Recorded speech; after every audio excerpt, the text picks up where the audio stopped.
The days were hot. Fish died in the lake, plants yellowed, birds stopped singing. There was thunder, but no rain.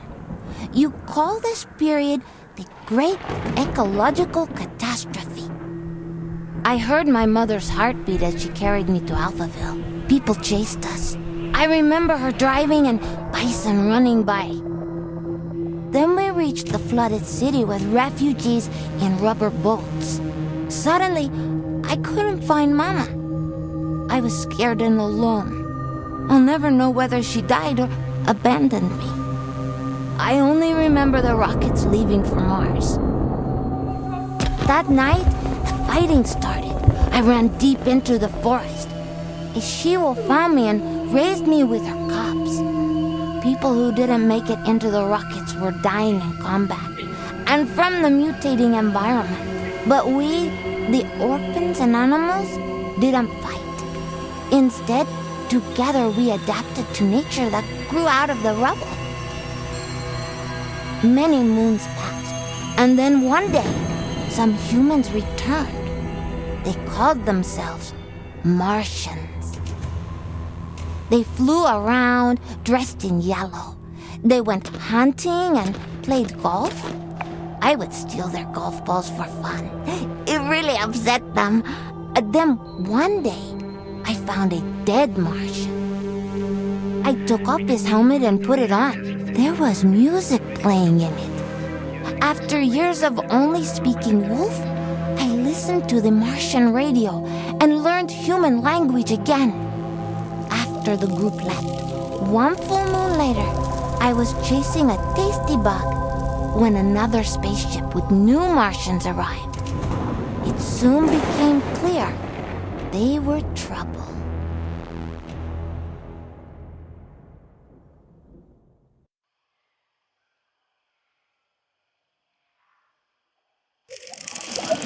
Greetings all you Tesla City Martians out there, you're listening to Radio Nostalgia from Mars. The show for those who miss the morning run in the park, slurping minestrone soup, sailing with the wind in their hair, singing in unison with thousands of people at a music concert, or smelling the coming rain. In other words, a show for the long lost days of Earth.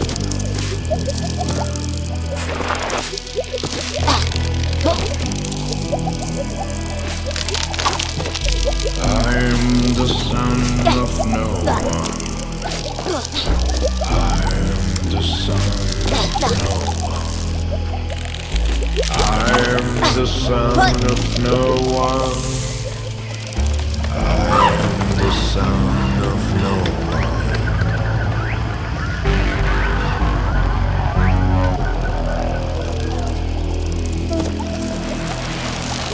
A mutant of tomorrow. I got no time for sorrow. I found becoming a stag, antlers with no yellow tag. Left to my own devices, used to permanent crisis. Without race walls without greed. I am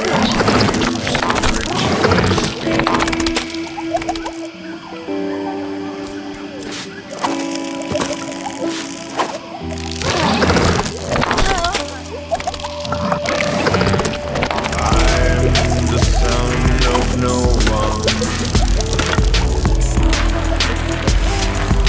I am the son of no one.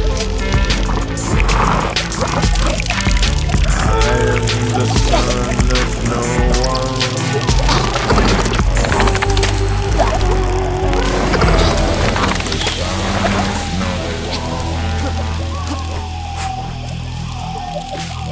Don't pity this orphan.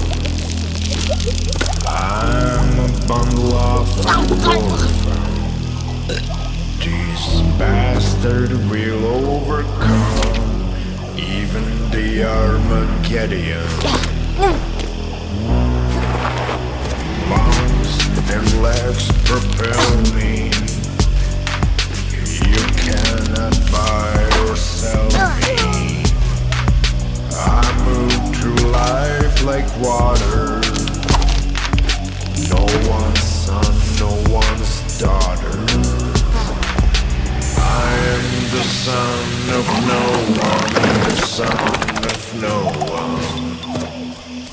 I am the son of no one. I am the son of no one. Starting off the show with Son of No One, a song I'm fairly certain resonates with many of us orphans of the earth out here in the stuffy depths of space. Speaking of stuffy air, please don't attempt to open portal windows to let some fresh air in. It's unbelievable to mention this, but we're living in pressurized domes, people. Breathing recycled air is just the new normal. In totally unrelated news, the memorial of Baroness von Bullenshit will be held in private, and her family asks gold diggers and paparazzi to respectfully stay away from the funeral ceremony being held in the Section C cafeteria on Deck 3 at 7 p.m. Dome time. Alright, on with the show.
Edit the toddler pop bear takes us back to the days of late-stage capitalism at its finest.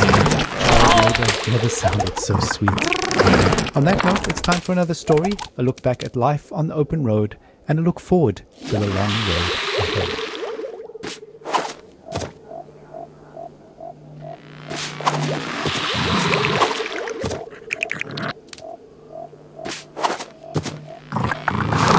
Crying while riding a Harley-Davidson is the actual move. I'm serious. I tried to recreate that feeling here on Mars. So I took a Tesla City Delivery EVA for a spin on the Planitia Plains, but it's like driving a janky VR simulation. It made me miss riding my motorcycle, my Jolene, even more. At 35, for 30 days in the blistering heat of July, I took a 4,600-mile trip across America on my motorbike. We set off from California, we zigzagged up and down the country, and covered 18 states all the way up to New York City, where I was to take over my father's company. During the trip, the biggest surprise for me was how much of my thinking was practical. Even banal, I just focused on staying alive at 70 miles an hour on two wheels with crazy wings buffeting me in all directions. So while my mind was this constant barrage of compulsive thoughts, those thoughts were generally practical. Like, how do I get to that destination before dark? Am I drinking enough water? Am I hydrating? The bigger picture stuff of why am I doing this and what is life about anyway didn't come until later. We started the trip at the peak of California's infamous orange heat wave, and we rode it for 5 days in temperatures you wouldn't believe. Some mornings I'd have sweat dripping from my elbows before we even set off. My eyes hurt from the sun. Sometimes I'd wake up so sore I could barely move. My inner thighs had engine burn. And even though those closest to me actually didn't think I'd make it, I learned that I could physically overcome much more than I thought.